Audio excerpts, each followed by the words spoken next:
Welcome to Nonprofit Thrive, a podcast where we learn from the humans who are helping nonprofits succeed in the digital world. Now, let's get started with the show.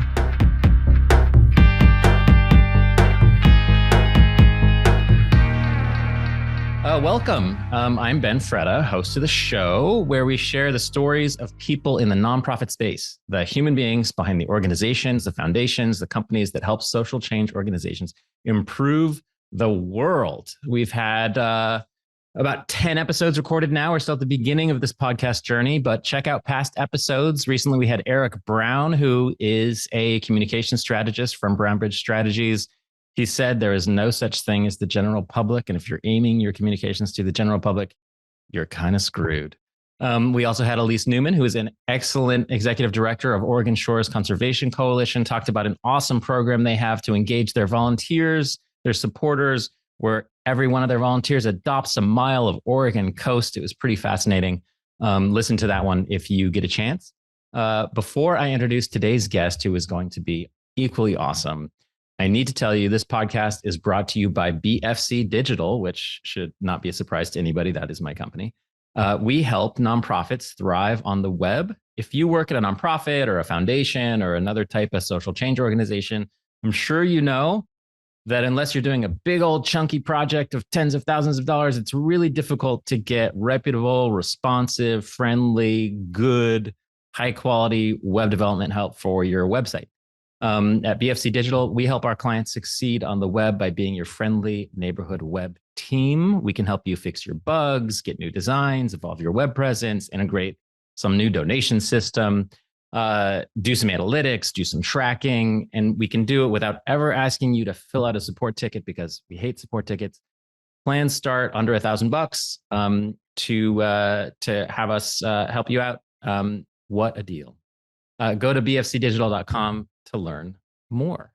So today I am very excited to have on the show Kate Purcell, who is a creative strategist, visual designer. Her job is to help organizations and people working for social change by helping them communicate effectively, creatively, and keeping humans at the center. Those are her watchwords. She has her own design studio, and she also works with Pulse Forward, which is an agency dedicated to helping social change through design. Kate, thank you so much for joining us. Yeah, it's great to be here.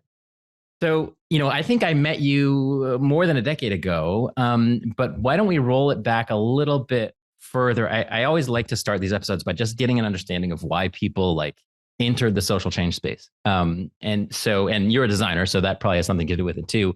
I did read on your website that your parents were artists. So can you talk a little bit about maybe your upbringing or how that helped you kind of get into the spot you're in now?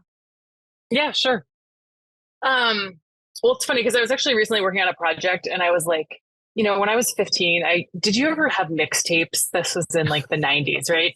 Oh, and yeah. I remember I was super into making mixtapes, and I would make the little, I loved to spend hours making the little package, the little, what do you call it? The paper that goes inside, right? You used to have the lyrics on it.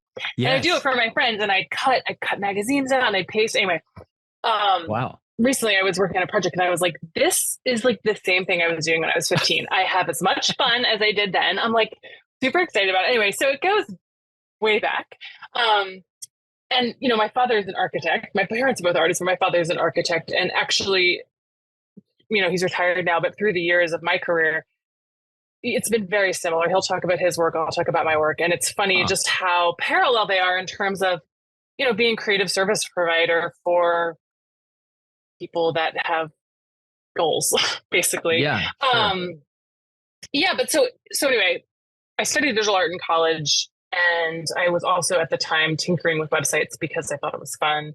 Mm-hmm. And then after I left, I traveled internationally, and I ended up working for some nonprofits. And at the time, I was in my early 20s, and I was just kind of getting hired in a general communications role. And it just became really quick. So, okay, this is early 2000s. So I was making things in tables and making doing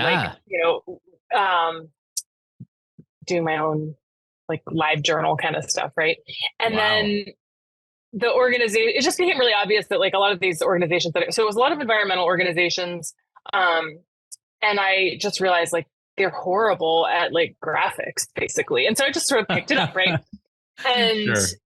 and it was fun. And then I did that for a while. And then, Free Range, which is where I met you, Free Range Studios, which was an agency in DC at the time. They sort of shifted and changed and ownership. So they're, I think, a different organization now. But at the time, I wasn't honestly like, I never really thought about my career so much. I was kind of just doing whatever I was doing. And I saw this job and it was like, oh, working for nonprofits and social change. I don't remember that's right there. Creativity with a conscience. That was their tagline at the time. Yeah. And I remember being like, is this possible? To do like creative stuff for like people that actually are doing things that I want to see in the world. And so I applied and I got the internship and I ended up being there for 7 years doing, websites, visual design, brand strategy. Yeah. And I loved working there. I learned so much. I loved the team. I loved their clients. Yeah. I remember that being a really special time because I started working with Ryan Osmick at PicNet, and they did a lot of Joomla stuff, I think, for you. And I met they were in the same building, the same 3-story little townhouse together. They were in the same 3-story townhouse. The team at Free Range at that point was awesome. Those people were so cool. You had so many great people. Like, who was Susan Finkelpearl? I remember her. She was great. Ellen, I think, was there. Ellen, I forget her last name. Ellen Roche, I think. Anyway, they were like, you were there. There was like this amazing team of really cool, passionate, creative people there at that time. It was really fun. And I mean, it was also just like the feeling of working with people who were passionate, right? Like that's part of it. Yeah. And, I mostly worked in the social change space. There've been times when I've had clients in the for-profit space, like just throughout my career, like kind of dabbled in that space. Like, there was an agency that was, just like kind of like a business agency that hired me as a freelancer from time to time. And I was like, I just remember thinking how different it was because it was, I don't know, just people didn't bring their whole selves in the way that they did to, to the social change space. Like I felt like at Free Range, it was the kind of collaboration and ideation that would go on when everyone's excited and really interested in the outcome. Mm-hmm. Yeah, that was really special. So you worked there for 10 years or 7 years, and then you went off on your own. Is that what you did at that point? Yeah, in 2013. Mm-hmm. Okay. And you started Kate Purcell Design, or what's the name of your studio? It's Kate Purcell Creative Studio, or what's the actual? Well, KP Creative Strategy is what I just shifted it to. Got you. And so I left kind of to freelance, and I don't know that I really, and to be honest, actually, I decided I was going to stop doing design. I always wanted to be a therapist, and like a talk therapist. That's always what I'd wanted to do. Yeah, so I started kind of going down that road, and for about a year, and I was like, I miss it. I just missed it. I missed the creativity. Sure. Yeah. I was like, I don't want to just talk to people. So anyway, so I had like a year gap, and then it was awesome though, because then I was very clear that this is like what I'm doing. This is my kind of calling, I guess, if you will. That is and awesome. So, so I've been doing that ever since. And then, just sort of shifting and growing my work. And, you launched BFC Digital, right? Did you do that immediately after leaving? Yeah. Or were you on your own? Yeah. I mean, BFC Digital was just me for a long time. You know what I mean? Like I was just doing my thing. And then slowly gathered people. We have 6 people now, but that was in, God, that must've been in 2011. I should know the date that I started my own thing. But at the time I wasn't really, it wasn't like I wasn't a big deal to me. I was just doing freelancing, you know what I mean? And then it kind of grew out of that. But yeah, 2010, 2011. Yeah. So, what's interesting what you just said though, is that you thought you wanted to be a therapist, because I feel like I feel like in some ways, and it's true of everybody, but for a lot of people that I meet in this space, helping social change orgs, helping nonprofits, it's not them. We sort of have we have some common traits. I feel like so many people I meet in the space are like somehow are sort of helpers or something, like people that are sort of driven, I think almost in some ways, not almost too much to sort of focus on fixing other people's problems. Do you know what I mean? Like I wonder if that, and because I thought about being a therapist. I mean, everybody that I know, so many people that I know in the space are sort of like have that mindset. Do you think that's true, or do you think I'm taking that too far? No, I mean, it's interesting. I guess the way I see the correlation is that a lot of my job is listening, and understanding. And then there's also the feelings piece, which I'm like big on feelings when it comes to doing my work, because I think, I don't know, I just feel like it's a lot of what is being communicated, but especially through visual design, right? Like, what do we want people to feel, And I think, anyway, so to me, a lot of like working with clients is a lot about listening, and a lot about like listening and paying attention to what they're saying, and sort of paying attention to what they're saying through, between the lines. But I also think that personally, like, and this has probably been over the last 5 years. I mean, I think for a long time I was like, I need more data. I need to be more data oriented, as a person, like, because people really trust data, Right. But I very much started leaning more into the feeling realm, because I think so often, and this happens with clients all the time, when I start a project, I'm like, and I don't know if you probably do something similar, right? You talk about your audience, and then I use the no feel do rubric, which is like, on your website, let's say you have like a donor or a constituent or a policymaker. What do you want them to know? What do you want them to feel? And what do you want them to do? Oh, interesting. And people are usually very strong on the know, what they want the people to know, and they're very strong on what they want them to do. But a lot of times they don't really have very much clarity on how they want people to feel. Interesting. And I think it's a really important and missing thing, because I think that's also the very quick thing that people, you feel something before, when you get to a website, before you even read anything. Right. And so anyway, I try to pull my clients along in the feeling realm, and I do feel like that's where some of that like therapist. So that's so interesting. So what are some examples of things that you want people to feel on a website? Like, yeah, that's a good question. Well, okay, I'll take the example just of the project that we're working on together, the organization Ignite. So basically, like, they're working to increase young women's political agency, right? Encouraging young women to run for office and all that, right? So, and they have several audiences. So, there's different ways you could approach it. You might want you might want a young woman to feel, maybe like inspired, right? It might be like, I want to feel good and warm, and like, I can make a difference. But you also, conversely, and this is a different feeling, you might want someone to feel angry or indignant, or like, you know what, like, this is not okay, and I need to do something to take an action, Right. Or you might want a donor to feel almost like, what's the word? I want to say paternalistic, but that's not quite right. It's like in belief, right? Like a sense of like hope. That's the word. Hope that this actually is possible, right? But the sense of hope and the sense of like righteous indignation are very different motivators for action. And those are very different colors, and they're very different images and all of that stuff. So that's the kind of thing. I like that. So hope versus righteous indignation, you would design those totally differently, even if the content was exactly the same. For sure. Yeah. Yeah. Well, the content would be different. I mean, the words would be different too. Right. But the point is that, like, what you want people to know, which is like, we help young women run for office, and what you want them to do, which is like run for office can be achieved by very different paths in the feeling realm, if that makes sense. That does make sense. I'm also thinking about, because it's election season, going to be election season soon. And somehow I must have signed up for some person's email address, because now I'm just flooded with tons of, and I think a lot of people are, campaign emails.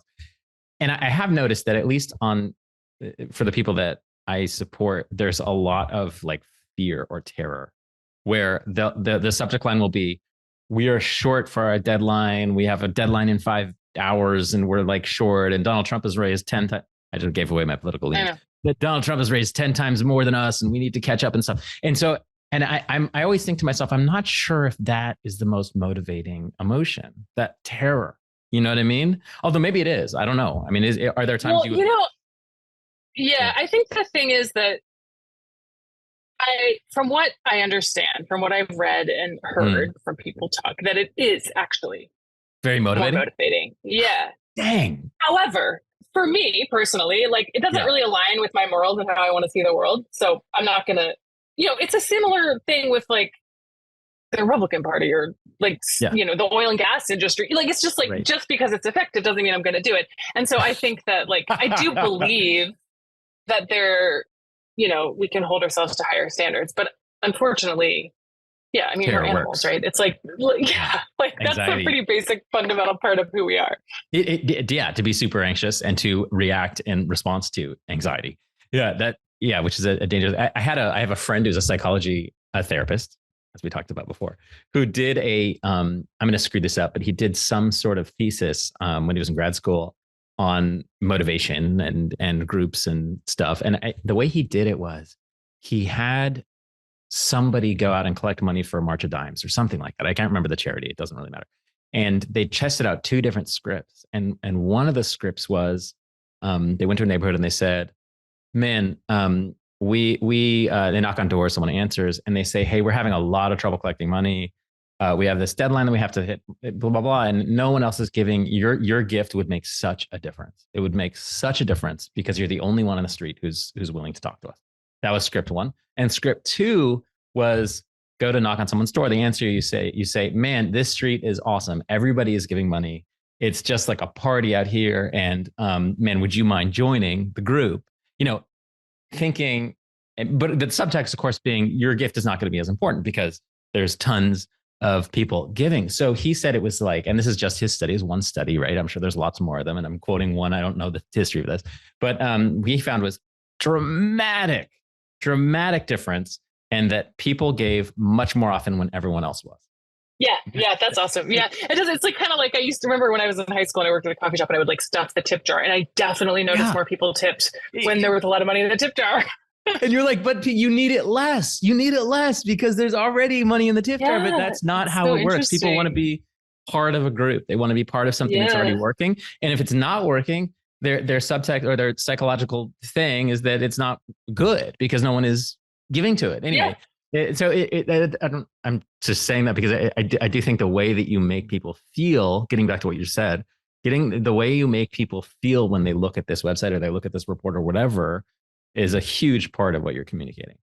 Yeah. I like that too, because I think, back to the question of like anger or fear, rather as a motivator. I mean, there is, evidence that is a motivator, but, how you study these things, what data you collect, and it's all subject to bias too. And so, there's other ways we could be like investigating how we can motivate people like your friend and explore that. So that's really cool. I like that story.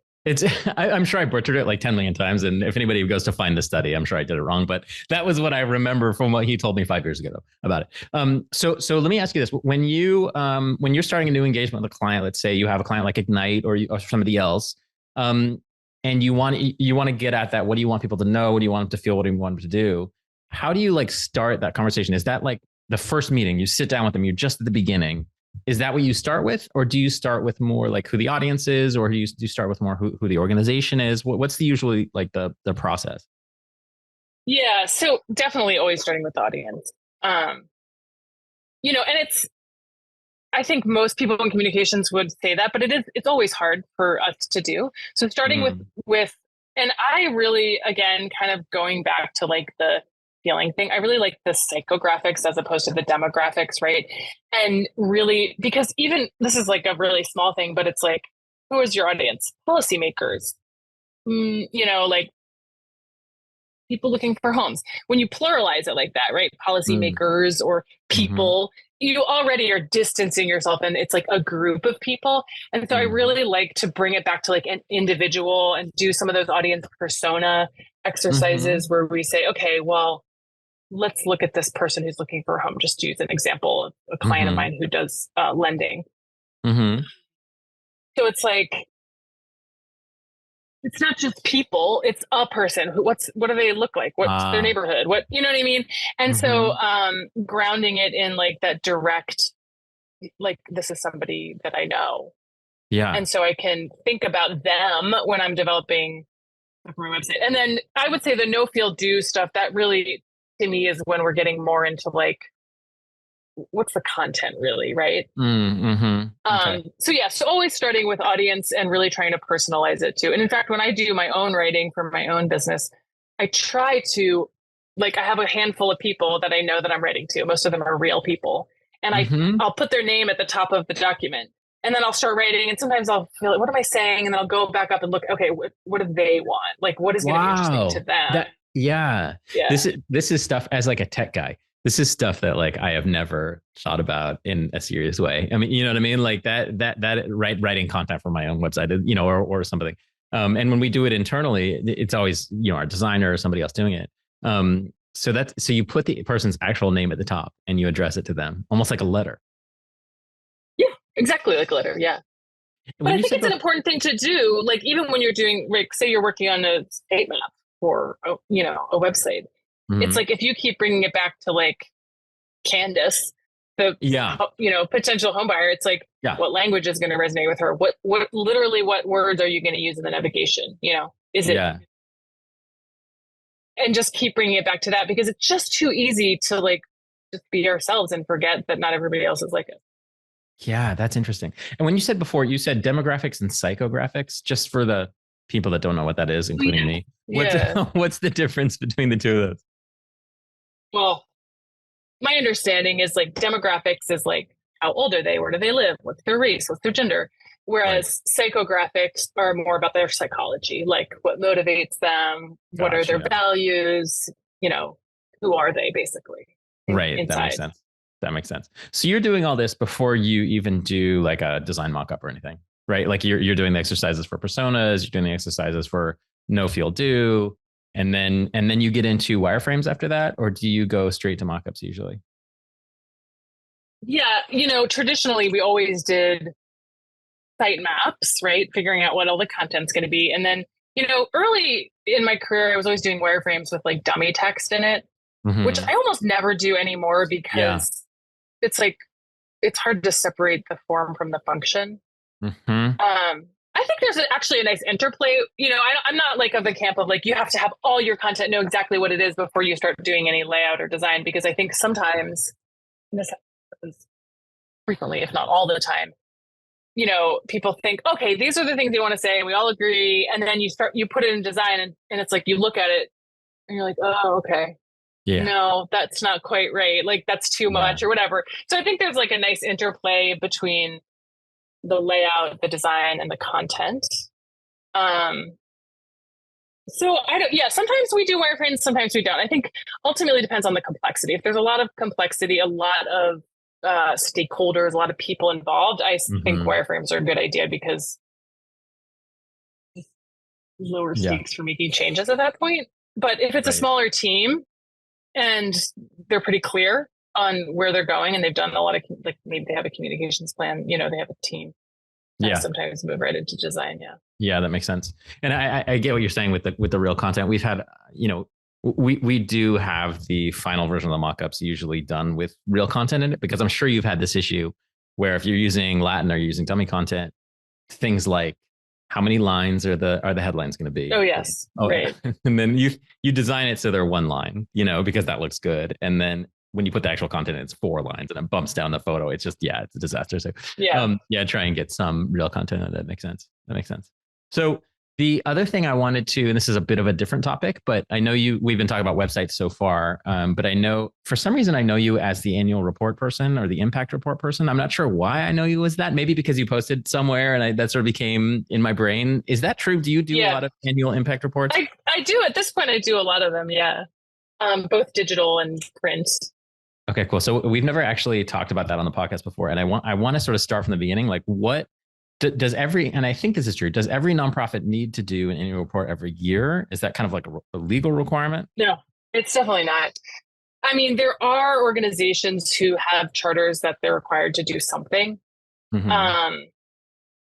it doesn't have to be designed. I would say that, and honestly, like, I mean, there's annual reports, there's impact reports, there's activities reports. You know, somebody recently said like their organization just does a report to the community, annual reviews. I mean, it's like there's definitely no standard, which I like to tell people because I think a lot of people feel that there is. I mean, when you start using the word annual, you're kind of setting yourself up for we have to do this every year. So right, yeah. If an organization hasn't done one before, I kind of would encourage them to call it an impact report so that you, again, you're not like setting yourself up for like stress or maybe we can't do one this year and then you failed, you know? Yeah, that's true. You're definitely setting yourself up for a standard if you say annual. So let's say you have a new organization, you just started something small or whatever. Why would you do an annual report or an impact report? Is that just supposed to wrap up sort of the purpose of what you've done over the previous year? Is that kind of the point of it? Yeah, I mean, I think different organizations have different reasons for doing it. I mean, I would say for some small organizations, it's like their main fundraising and marketing piece. It's like really the only time that they will put a lot of effort into something. And, you know, I know organizations where the ED will just like take their annual report around like it's a brochure because it's, you can make a brochure, but it's pretty generic. The annual report has some good information of what you've done for the past year. So in some cases, it's really their opportunity to do some thinking.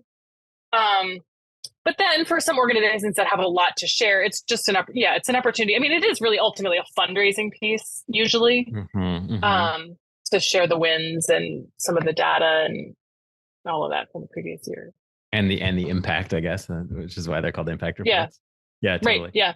So when you start, I mean, and some of it, again, like some do focus more on impact, right? And literally are measuring their impact. Like, Calvert Impact Partners who I've worked with for many years on their so did reports. we. Maybe we worked on a project together a long time ago. Maybe. I can't remember. Yeah. This is like 10 years ago, but yeah, totally. Well, they measure so much and their impact report is really about impact. Whereas others might be like, here's our impact, here's our activities more. Yeah. So but again, it's all nebulous. Yeah. What kind of things did they, I'm just curious. What do you remember? Like what kind of things did they, we could go look at it. But what kind of things do they measure in terms of impact? Well, okay. So they do like lending to all sorts of different organizations in different areas. And so they'll measure like jobs created or retained or kilowatt hours, saved, carbon reduced, they really do an investigation into the organizations they support in. So that's cool. Yeah, that's cool. Cause then they can say, here's why we exist. Here's why we exist. And if we stop making an impact, then maybe we do something else or we, I think a lot of our orgs would actually like to go out of business, right? Because if they solve the actual problem they're set out to solve. Yeah, exactly. Then, right. Everything's good. Cool. But I think it's a balance between the numbers and the stories, right? Like, like you said, you got to put enough stories in there. Yeah. Yeah, because in terms of emotions and psychographics, right? Like stories are going to make a difference. So is that one of the things that you try and do in impact reports is make sure that people are including stories? Yeah, I would say I try. It's hard. Collecting stories is definitely more effort than crunching the numbers that you already have in a spreadsheet, So gotcha. Yeah. It costs more, it takes more staff time, Yeah, totally. Now, I'm going to ask you a question that I obviously have a strong opinion on, but I'm curious if you think it's worth doing too. I've been kind of on this high horse recently about doing digital, like HTML versions of annual reports, because I have in mind that there's all these benefits to it rather than just doing a PDF. Do you agree with that? Yeah. Since you posed that question to me when you invited me on this podcast, I've been contemplating it. Oh, good. Because I think it really depends. And so there's obviously a huge amount of benefits to digital, like you've named them before. It's accessible, it's shareable, it's mobile responsive. I mean, I always tell my clients, like, when you're doing a print, a digital PDF, like imagine on your phone, you're pinching and you're zooming and then you have to scan. Nobody is going to do that, right? So that's like a massive, and it's interactive. It can be you can add video. I mean, there's just so many advantages. However, I was thinking about one organization I support, just like a local nature center, and I get their printed annual report every year, and I love it. It's small. It's like a half letter size. It's maybe 16 pages, and I keep that thing around, and it's intimate. And if they sent me something online, I wouldn't. And so there's this like intimacy with the paper. So anyway, and I've seen some interesting people do some interesting things, sort of a combination of both. And of course, like you've got to consider price and all that. But a couple things I've heard that I like that I thought I would share. One is to do a comprehensive digital report, and then to send out like a short printed report with QR codes that link to the digital report, right? So you're not necessarily investing in a lot of printing costs, and maybe you just print a handful to send to your most important supporters or donors. I was also listening to another woman at a foundation talk, and because a lot of my clients are seeking support from foundations, and she was saying, well, what she's seen people, her grantees send a personalized email and just say, hey, check out this one part of the report. Like, here's our annual report. And she's like, that really makes a difference, or just the personalized note. Right. And then there's also the flip side, which is to sort of have like a more comprehensive annual report, because some organizations will provide a lot of numbers data, which like is necessary, maybe a little boring, but they want their supporters to see that. So maybe you have that in like a shorter digital report. I'm not sure if I think that's the best, but anyway, I think some combination can be nice, but I think you really just have to think about who your audience is, because if this is like 75% for your top 20 donors, then you and if they're all in their 60s, then maybe you need to have the printed report. But if this is a general marketing piece that you're sending out to everyone and you want a lot of movement on it, definitely do digital. Yeah, for sure. That's really funny. I had somebody on the podcast a couple of weeks ago named Wendy Hustis, who's a fundraiser. That's her job. And it really did make me understand how important it is to really target, like you said, those top 20 donors. And it's not just a question of making something. It's a question of contacting them, reaching out to them, calling them. This woman goes to their houses to talk about what the organization is doing and what funding would mean, what different levels of funding would mean for them and all that kind of stuff. But really figuring out, if that's the purpose of the annual report, to target those top 20 people, maybe you should just write it on the side of a golf ball, I don't know, whatever it is that they do, or go to wherever they are. That makes a lot of sense. That's interesting. But I think it's about being intentional too, because I think the default obviously forever has been the printed report. And a lot of people just haven't thought yet about, well, how could I actually do this differently? Totally.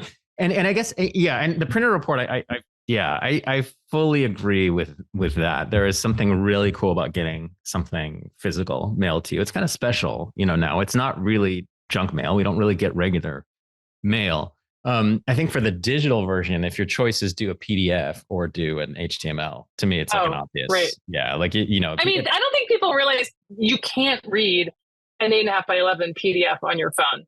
Nobody's going to go through the effort of what that would take to read that. No, you can. And a lot of times when I point that out to people, they're like, oh yeah, they're just, because they're on their computers, they're at work, and they're not thinking about the fact that. Totally. People might read on thing. One thing I did realize, though, that for a lot of our clients, at least, remember, I'm sure you remember this, but about 10 years ago, there was this whole mobile first thing. You should design for mobile first. You should be doing all stuff, which probably works for some organizations and some companies and some people that have websites. For most of our clients, I would say the majority of the traffic is still on desktop. So it's not, you know what I mean? Maybe that's just because of who our clients are. Our clients are not, the social media generation, really. Our clients are organizations, and most people visiting them are actually at work or doing something. But I still would say, if you want your impact report to be read, at a restaurant where somebody's going to show their friend, hey, I donated to this organization. I'm really excited about this organization. Here's their report, and shows their phone, which I do all the time with my friends. That is going to be tough to do with a PDF. Well, and likewise, I recently had a client, we were talking about the audience it wasn't an annual report, but it was a report. And it was for legislative staff, right? They do a lot of policy and advocacy work. And it's we were talking about, those people are on the go. They're busy and they're moving around the state house and all that. They definitely are going to be on their phone. So again, I think it's important to think about that key audience that you're trying to reach, and not just all the people. Yeah, that makes sense. Totally. Listen, we have a few more minutes, and I did want to talk about one other topic. This is typically what happens. We'll have these conversations and then not even cover a small sliver of what we wanted to cover. But I did love your newsletter that came out yesterday. By the way, guys, listeners, many, many listeners that you are, sign up for Kate Purcell's newsletter. It's really useful. I love it when it comes out. It's all interesting, creative stuff about design for social change, etc. But yesterday's, which came out yesterday, obviously, was interesting about constraints, and particularly budgetary constraints, and how they can sometimes be good. And I just wanted to ask you about it, so you could just describe those thoughts in the minutes we have remaining, because I thought they were really good. Yeah. So I guess really what it comes down to is sort of like there's two ways of thinking about budgeting. And I would say the first way is what most people do, which is like, okay, we're going to put together our scope and we're going to put together a budget. And these are the 10 things we want for our website or, annual report. And then this is our budget. Can you do this for this budget? Which kind of ends up being a race to the bottom for the vendors sometimes, or you're paying too much, right? Like, because someone's like, yeah, I can do all that for that price. I think it's a little bit harder to do because you have to be more flexible. But say if you sort of know your rough budget number and you know what you want to achieve, and then you kind of work with a vendor or multiple people to figure out, well, how could we achieve this thing, mm-hmm. right? So, I mean, just the examples we were just talking about with the different ways to approach an annual report. I think it's just more flexible, and I think leads to more innovation, right? When you sort of start with the constraint of the budget, and then you're like, how do we work something into this, as opposed to we have to do X, Y, Z for this budget.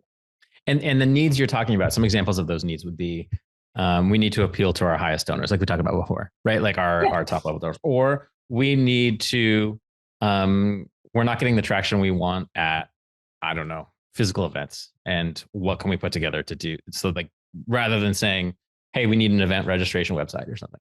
Yeah, exactly. Right. You would say our goal is to increase our engagement at our events, blah, blah, blah. And how can we do that? Yeah, because I mean, and this is why this is a whole nother conversation about the RFP process. But ultimately, I think a lot of organizations are trying to solve their problems before they've engaged an expert. They're like, here's our problem, and we know what the solution is, and let's hire an expert to implement the solution, as opposed to like, here's our problem, let's talk to an expert about what possible solutions might be. Because I think once you've invested in that RFP process, you're more attached to your own ideas, and therefore you're not potentially going to get the best ideas. Totally. Yeah.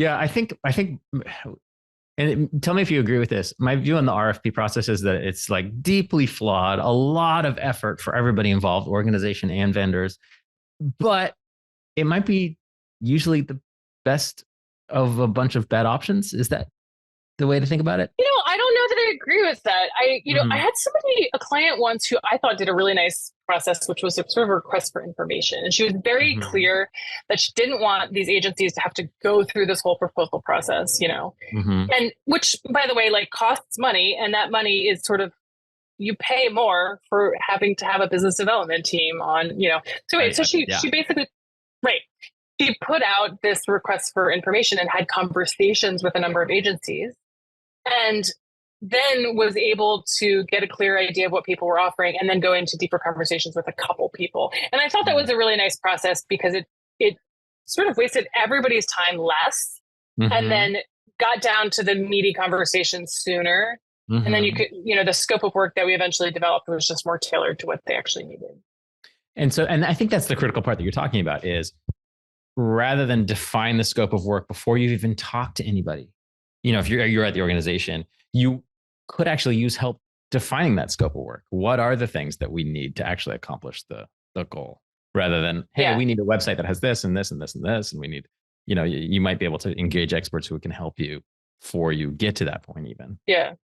Interesting. Exactly. Okay. And I mean, like you've probably seen too, I'll look at an RFP sometimes and I'm like, okay, so these people think that they want all these things, or worse, you've got all the different departments saying, we need this, we need this, we need this. I mean, that situation really kind of needs some wrangling, And so, right. A lot of times you could get that help from a vendor like yourself, you can get the help of facilitating meetings and explaining to people why they can't have like a slider on the homepage with every department's needs, and frankly, it's just easier to bring someone in to tell people you can't have that than for the, communications person to tell the programs people they can't have something. For sure. That's funny.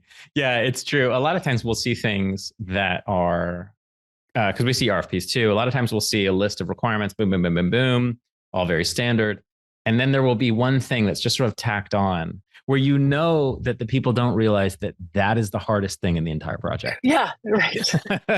like the 25% of the budget. Yeah, it is going to be to this one tacked on thing that seems simple to people. I don't know. We need the event registrations to go to 7 different systems. Right. Or whatever. Hey, fine, we'll just do that. And it's just tacked on, and you're like, dude, that is harder than everything else combined. You know what I mean? Like in terms of effort. Anyway, so I think we see that a lot too. But anyway, listen, this has been so fun to talk to you and so useful. Yeah, it's been lovely. Helpful. Thank you. Thank you so much for joining us.